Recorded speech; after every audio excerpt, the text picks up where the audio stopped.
मकड़ी और छिपकली मारने का हुक्म। ओवैस मुख्तार अमेरिका से पूछते हैं, यहाँ घरों में मकड़ियां बहुत होती हैं जो जगह जगह जाले बना लेती हैं, क्या घर को साफ रखने के लिए मकड़ियों को मारा जा सकता है? हमने सुना है कि मकड़ियों को नहीं मारना चाहिए क्योंकि वो हिजरत के मौके पर आप सल्लल्लाहु अलैहि वसल्लम की हिफाजत का जरिया बनी थी। नीज क्या गिरगिट को मारना बाइसे सवाब है क्योंकि इसने हजरत इब्राहिम अलैहिस्सलाम की आग को दहकाने के लिए इसमें फूंके मारी थी। मकड़ियों को मारना तो जायज है, उसके नाजायज होने की हमारे पास कोई दलील नहीं है, और जाहिर है घर में तंग भी कर रही हैं तो वो तो शहद की मक्खियों को भी मारना जायज होता है ऐसे सूरत में कि जब कोई जानवर तंग कर रहा है आपको तो ये तो घर की हालत खराब हो जाएगी, घर में जाले बने हुए तो आप मार सकते हैं, ऐसी सूरत में इंशाल्लाह कोई गुनाह नहीं होगा।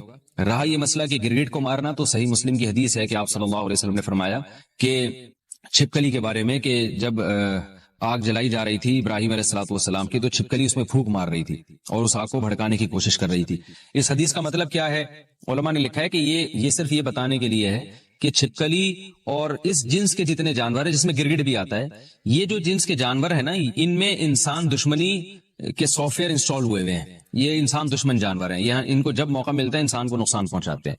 तो इसलिए आप सल्लल्लाहु अलैहि वसल्लम ने छिपकली को मारने की तरगीब दी, और गिरगिट का भी वही हुक्म है जो छिपकली का है। और आप सल्लल्लाहु अलैहि वसल्लम ने फरमाया कि जिसने एक बार में मारा उसको 100 नेकियां मिलेंगी, और जितने वार कम होते जाएंगे नेकी कम होती चली जाएगी।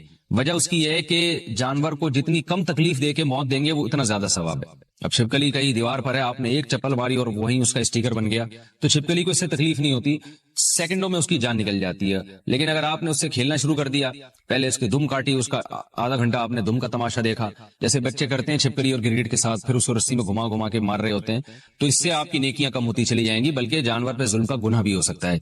तो इसलिए जानवर को मारना चाहिए, इन जानवरों को जो इंसान के लिए नुकसानदेह है, मगर मारने का वो तरीका इख्तियार किया जाए जिसमें जानवर को तकलीफ कम से कम हो। दुनिया के पालतू जानवर क्या जन्नत में हमारे साथ होंगे? जो जानवर हम दुनिया में पालते हैं अगर वो फौत हो जाएं तो क्या जन्नत में वो मिल सकते हैं? मोहम्मद काशिफ लाहौर जानवरों के लिए फौत का लफ्ज इस्तेमाल कर रहे हैं। शुगर है ये नहीं कहा कि अगर उनका इंतकाल हो जाए, भाई जानवर तो मर जाता है बेचारा, तो बस वो मर के खत्म हो गया, उसका कोई हिसाब व किताब नहीं है आखिरत में, ना वो जन्नत में। कोई ऐसी हमें रिवायत मिलती है कि वो जन्नत में आपके साथ होंगे, तो ऐसी कोई रिवायत नहीं है। अलबत्ता सही है मुस्लिम की एक हदीस है कि जानवरों से इतना हिसाब होगा कि किसी जानवर ने बेसींग वाले यानी सींग वाले बकरे ने, जानवर ने बगैर सींग वाले को मारा होगा तो अल्लाह ताला उन दोनों को जिंदा करके इंतकाम देंगे। एक रिवायत है।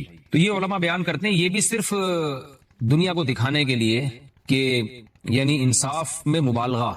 जाहिर है सींग वाले जानवर ने जब बगैर सींग वाले जानवर को मारा है तो उसको तो जानवर तो मुकल्लफ नहीं है शरीया काम का, लेकिन अल्लाह ताला महज अपनी एक कुदरत दिखाने के लिए कि इतना मैं इंसाफ ले रहा हूँ, इंसाफ से काम ले रहा हूँ कि इसने अपने सींग का भी अगर नाजायज फायदा उठाया था तो इसको भी बदला मिलेगा। तो इसको मजाजन हिसाब और किताब से ताबीर किया गया है। हकीकत में ये हिसाब नहीं है, असल में इंसानों को दिखाने के लिए। तो असल हिसाब तो इंसानों का होगा, लेकिन जानवरों को फिर अगर इतना हिसाब होगा भी तो मिट्टी कर दिया जाएगा उनको दोबारा हमेशा के लिए। ना उनके लिए जन्नत है ना जहन्नम है, ना कोई जजा है ना सजा है। जो उसूल यही है। तो ये सारे इंसानों के लिए है, लिहाजा जानवर मर गया तो खत्म, क्योंकि जानवर तो अल्लाह ने इंसान के लिए पैदा किया है, इंसान की खिदमत के लिए। तो आपने पाल लिया तो बस ठीक है, आपको उससे फायदा हो गया, थोड़ा सा मानूस हो गए, टाइम गुजर गया आपका। वैसे मैं जनरल नॉलेज के लिए एक बात आपसे कहता हूँ। अच्छा, पहले मैं अपनी बात कंप्लीट कर लूं। अगर आपको जन्नत में जाने के बाद दिल चाहा कि अल्लाह जो मैंने बिल्ली पाली हुई थी, जो मैंने बकरा पाला हुआ था, बड़ा महबूब है, मुझे चाहिए, तो जन्नत में कुरान कहता है आपकी हर ख्वाहिश पूरी होगी। वलकुम फीहा मा तश्तही अनफुसुकुम, जिस चीज का दिल चाहेगा वो आपको मिलेगी जन्नत में। तो इसलिए अल्लाह किसी को उसका पालतू जानवर जन्नत में देना चाहे तो अल्लाह पे कोई पाबंदी नहीं है। मैंने तो सिर्फ एक उसूल और ज़ाब्ते की बात की है कि ऐसी कोई हमारे पास रिवायत नहीं है कि जन्नत में आपको यही जानवर मिल जाएंगे। बहरहाल अल्लाह हर ख्वाहिश आपकी पूरी करेगा। लेकिन वैसे मैं जनरल नॉलेज के लिए आपको एक बात अर्ज करूं कि जो हमारे मुआशरे में कुत्ते बिल्ली पालने का जो रिवाज आ रहा है ना, ये वहां आ रहा है जहां औलादे नहीं हो, बच्चे रोके जा रहे हैं। ये नेचुरल नहीं है। इंसान की इंटरटेनमेंट के लिए, उसकी तफरी के लिए, उसकी आंखों की ठंडक के लिए अल्लाह ने औलाद की नेमत रखी है। यहबु लिमन यशाउ इनासा व यहबु लिमन यशाउ ज़ुकूर, जिसको चाहता है बेटे गिफ्ट करता है, जिसको चाहता है बेटियां गिफ्ट करता है, और जिसको चाहता है दोनों गिफ्ट कर देता है। तो बच्चे क्यों नहीं पालते आप लोग? मैं हैरान इस पर होता हूँ। मैं कहता हूँ जिस घर में छोटा बच्चा है ना, इतनी तफरी है उस घर में, इतनी एंटरटेनमेंट का सामान मौजूद है कि उसको कुत्ते बिल्ली पालने की जरूरत ही नहीं होगी। और मैं थोड़ा सा खुली डुली जबान भी इस्तेमाल करता हूँ, यानी आपके यहाँ जो है ना हर 1-2 साल के बाद कोई लेटेस्ट वर्जन होना चाहिए बच्चों का, कोई नया पीस आना चाहिए मार्केट में। वो छोटा बच्चे की तफरी अलग ही होती है। जो बड़े हो जाते हैं ना वो अलग टाइप की, यानी आंखों की ठंडक बनते हैं। छोटा बच्चा जो एंटरटेनमेंट देता है ना वो बड़ा नहीं दे सकता। اس کا مسکرانا، اس کی حرکتیں، اس کا اچھلنا کودنا، یقین نہ آئے آپ انٹرنیٹ پہ سرچ کریں بچوں کی حرکتیں، بچوں کی کہکہے، بچوں کی مسکراہٹ، آپ کا دل باغ باغ ہو جائے گا. جبکہ وہ بچے اجنبی بچے ہوں گے جو انٹرنیٹ پہ یوٹیوب پہ آپ کو نظر آ رہے ہیں. آپ سوچیں جب آپ کے اپنے ہوں گے تو کتنا اچھا لگے گا.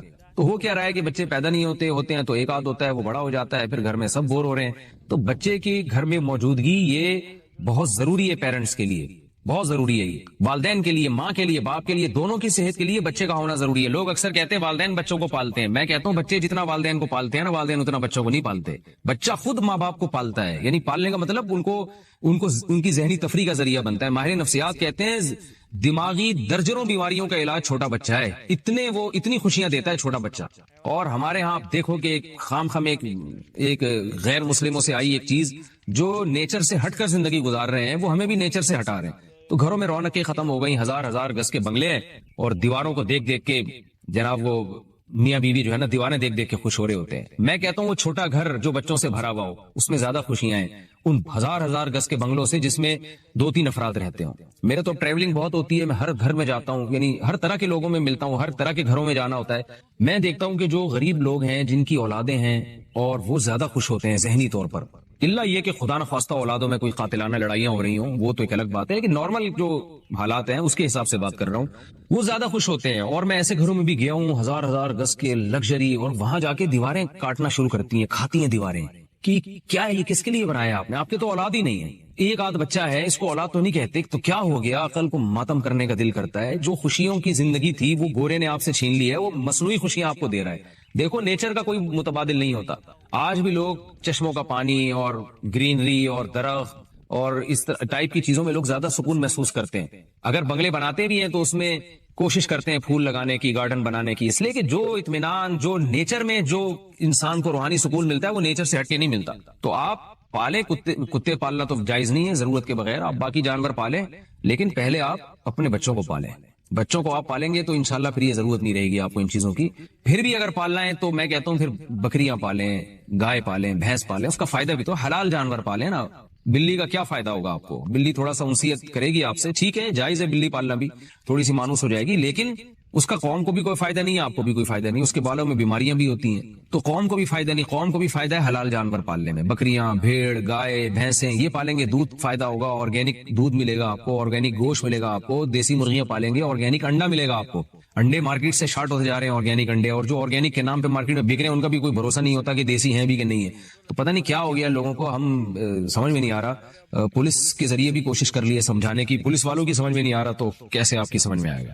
تو جانور پالیں مگر وہ جانور جو فائدے مند ہیں. پیغمبروں نے بکریاں چرائی ہیں تو ہم بھی گوروں کو دیکھ دیکھ کے کتے پال لیں. کتا ضرورت کی چیز ہے. اگر آپ کو گھر میں حفاظت کے لیے کتا رکھنا ہے تو آپ 10 دفعہ رکھیں. جب حفاظت نہیں ہے، کیا بلی کا جھوٹا کھا پی سکتے ہیں؟ بلی پالنا کیسا ہے؟ کیا بلی کا جھوٹا حلال ہے؟ اگر بلی نے گوشت یا دودھ میں منہ مار دیا تو اس کے استعمال کا کیا حکم ہے؟ موسیٰ جان ریاض سے حدیث میں آتا ہے نبی صلی اللہ علیہ وسلم نے بلی کا جھوٹے کو پاک قرار دیا ہے، اور اس کی وجہ یہ بیان کی فَإِنَّهَا مِنَ الطَّوَّافِينَ عَلَيْكُمْ، یہ تم پر بار بار چکر لگاتی ہے.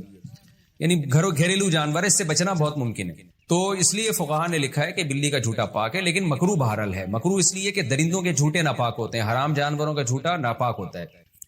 تو بلی بھی بہرحال ایک درندہ ہے. تو نبی نے جو گنجائش دی اس کی وجہ بتا دی کہ اس سے بچنا ممکن نہیں ہے، بہت مشکل ہے اس سے بچنا. بار بار گھروں میں آتی ہے، منہ لگا دیتی ہے کھانے پینے کی چیزوں کو. تو اس سے پتہ چلتا ہے کہ ضرورت کی وجہ سے اس کی اجازت دی گئی ہے. تو ضرورت کی وجہ سے جس چیز کی اجازت دی جائے تو اس میں یہی ہوتا ہے کہ احتیاط بہتر ہے.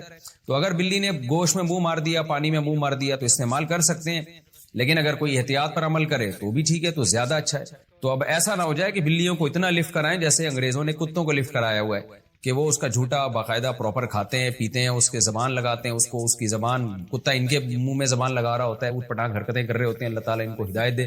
تو کتے کا جھوٹا تو بالکل ہی ناپاک ہے. میرا مقصد بتانے کا یہ ہے کہ بلی کو پالیں آپ، لیکن اتنا لفٹ نہ کرائیں جتنا انگریزوں نے کتوں کو لفٹ کرایا ہوا ہے، کیونکہ ہے بہرحال درندہ. تھوڑا سا ریزرو رہیں اس سے، کھانے پینے کی چیزوں میں اس کو اپنے ساتھ شریک نہ کریں، فیملی ممبر نہ بنائیں آپ بلی کو.